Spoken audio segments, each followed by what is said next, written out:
কিছু আচ্ছা না না পাম দেওয়ার জন্য না, এই যে আপনি পুরো এক প্লেট খেয়ে সাবার করলেন, কেমন লাগলো? সাভার করলাম, এই ওরটা কি গেল?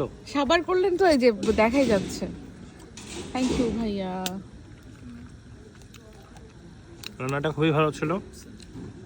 আমি খুবই লাকি এই কারণে, সেটা হচ্ছে আমার লাইফে কোনো মানে এখনো পর্যন্ত কোনো মেয়ের রীতি ঘটেছে যেটা হচ্ছে আমাকে রান্না করে বাসা থেকে খাবার নিয়ে আসছে। সে যেই মানে ডিরেকশনে আমি যাচ্ছি না মেয়েটে না, রান্না কেমন হয়েছে তাই বলেন। প্রথম থেকে ইন্ট্রো থেকে বলি, ও আচ্ছা, তো intro এই জন্য টা। আমি খুবই লাকি যে আমার জীবনে শুধু এইবারটাই বাকি ছিল কোনো মেয়ে রান্না করে নিয়ে আসার জন্য, সেটাই আজকে হইলো। তো আমি এটা বুঝতে পারছি মনে হয় আমার জন্য সে আবার মানে এরকম আবার রান্না করে নিয়ে আসবে, হয়তো আজকে No. চিকনিতে বসছি, কালকে হয়তো অন্য কোথাও বলবে, এই প্রথমেই শেষ, তারপর এরকম বলে, কিন্তু দেখবা পরে হচ্ছে ঠিক এটা হচ্ছে। তো আমি এটা বুঝতে পারতেছি আজকে রান্নাটা যতটাই ভালো হয়েছে এর পরেরগুলো আরও বেশি ভালো হবে।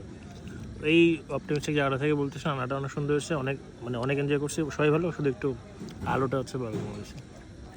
হ্যাঁ অথেন্টিক বললাম, একদম বাড়াই বলিনি, কমে বলবো। কলিজা ভুনা করে দিলে বলে না লবণ কম, আপনি হচ্ছে সেই মানুষ। তুমি আমাকে বললে রিভিউ দিতে, আমি রিভিউ দিলাম। Okay bye. তা আমি এখন বাড়াই বলি নাই, শুধু হ্যাঁ আরেকটু বলতে পারি, মাছটা হচ্ছে ভুনা করবা। পারবো না, থাকেন। আর কিছু বলি না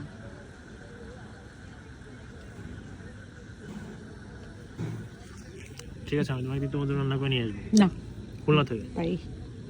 বাসি রান্না খাই না।